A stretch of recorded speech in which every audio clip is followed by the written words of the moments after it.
Hello, welcome to রূপকথা .in। গত 15ই December 2023 ছিল আমাদের আশীর্বাদ। আর যারা আমার আশীর্বাদের ব্লগটা দেখোনি আমার চ্যানেলে গিয়ে তারা দেখে আসতে পারো।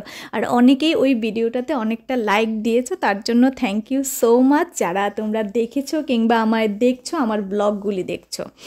তো আগেই আমি বলে দিই, যারা তোমরা জানো না যে আমি কোন জায়গা থেকে ব্লগ করি কিংবা আমার বাড়ি কোন জায়গায়, সেটা আমি বলবো আগরতলা, ত্রিপুরা আগরতলাতে। তো আগরতলা আমি কেন বলছি, কারণ অর্পিতাদি যিনি আমাকে সাজাচ্ছেন, ঠিক আমার পেছনে দাঁড়িয়ে আছেন, চুলটা করছেন, ওনার নাম অর্পিতা বিশ্বাস। ওনার একটা পেজ আছে দি রেডিয়েন্ট বিউটি।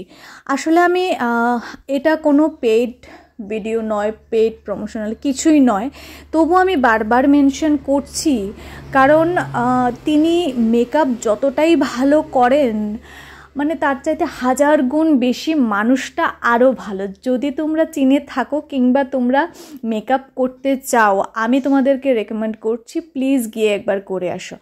পার্সোনালি আমি এমন একজন মানুষ যে মেকআপ আর্টিস্ট মানেই না অলওয়েজ আমি ট্রমাটাইজড হয়ে থাকি মেকআপ আর্টিস্টের কথা শুনলেই। কারণ অনেক মেকআপ আর্টিস্টকেই দেখেছি নিজের স্কিন টোন, ধরো আমার যেটা স্কিন টোন আছে তার চাইতে অনেক বেশি না হোয়াইট করে দেয়। তো হোয়াইট মানে একই মেকআপ টোন সবার উপরে অ্যাপ্লাই করে একই মেকআপ বারবার ওনারা কন্টিনিউ করেন। আমি কারোর নাম নিচ্ছি না, কাউকে অ্যাড্রেস করছি না, যেটা আমার দেখার মধ্যে পড়েছে আমি সেটাই বলছি। তো আমার মানে যখনই আমি বিয়ে করব, আমি আগে ভাবতাম, আমি এটাই ভেবে রেখেছিলাম যে এমন একজন মেকআপ আর্টিস্টের কাছে যাব, যেহেতু আমি ইউজুয়ালি এত পার্লারে যাই না কিংবা মেকআপ আর্টিস্টের কাছে আমি যাই না, সেহেতু আমি ভেবে রেখেছিলাম আমি যখনই মেকআপ করব খুব মিনিমাম রাখবো, অতটা হাই কিছু করব না। আর স্পেশালি আমার সবার আগে যেটা রিকোয়ারমেন্ট ছিল দ্যাট ইজ যে আমার স্কিন টোনটা যেন সেম থাকে। প্রচুর মানে নামকরা মেকআপ আর্টিস্টকে আমি দেখেছি, হোক সেটা কলকাতা হোক আগরতলা হোক, যেখানেই হোক না কেন, আজকাল তো সোশ্যাল মিডিয়াতে সবাই আছেন, সেই জন্য আমরা আরও বেশি করে দেখতে পাই। ওনারা কি করেন বলো তো, তোমার যে নেকের রঙটা আছে, মানে তোমার যে ন্যাচারাল কালারটা আছে বডির, সেটা থেকে শুধু ফেসটাকে এত বেশি সাদা করে দেয় যেটা মানে এক্সপেকটেশনের বাইরে, তো দেখতেও অনেকটা বাজে লাগে। হ্যাঁ, যারা তোমরা সেটা ভালোবাসো তাদের কাছে ঠিক আছে, কিন্তু যারা আমার মতো আছে যে নিজের স্কিন টোনটাই বেশি পছন্দ, তাদের জন্য আমি স্পেশালি বলছি, যদি তোমরা মনের মতো কোনো মেকআপ আর্টিস্টকে বুক করতে চাও, প্লিজ তোমরা অর্পিতাদিকে বুক করো। আমি রেকমেন্ড করছি, আমি নিজের অভিজ্ঞতা থেকে বলছি।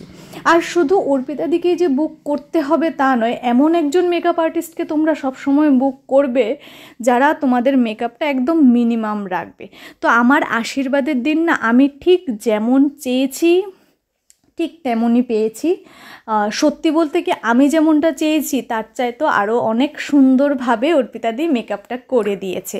আর আমার যেহেতু কার্লি হেয়ার্স, আমার চুলে কি করব না করব আমার কোনো ধারণাই ছিল না। অর্পিতাদি আমাকে বারবার জিজ্ঞাসা করেছে যে তুমি কি করতে চাও, চুলটা কীরকম স্টাইলের তুমি চাও। তো আমার এসব নিয়ে এত ধারণা নেই, সেই জন্য আমি বলেছি তোমার যেইভাবে ইচ্ছে, শুধু যেন আমার চুলের যে অরিজিনাল যে কার্লসটা, সেই কার্লস ভাবটা যেন একটু থাকে।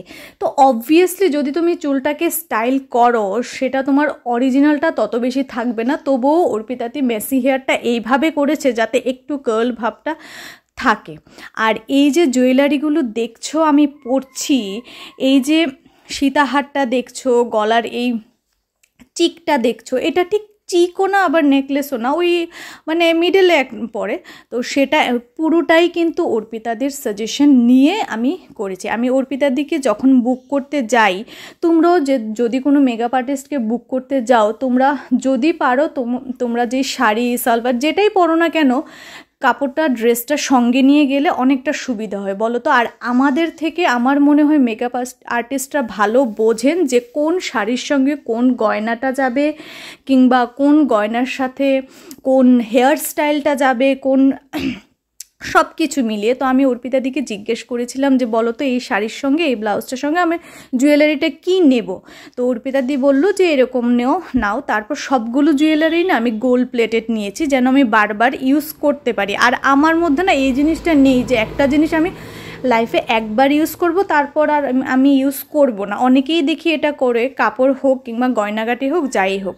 আর এই যে আমি নোজ পিনটা পরেছি সেটা কিন্তু অর্পিতাদি আমাকে সাজেস্ট করেনি, সেটা আমিই নিয়ে গেছিলাম। তো অর্পিতাদি আমাকে বারবার জিজ্ঞাসা করছিল যে এটা পরবে কি। তো আমি বললাম যদি তোমার মনে হয় যে ইট উইল লুক গুড তাহলেই তুমি পরিয়ে দাও। তো সবটা তোমাদেরকে বললাম। টাটা।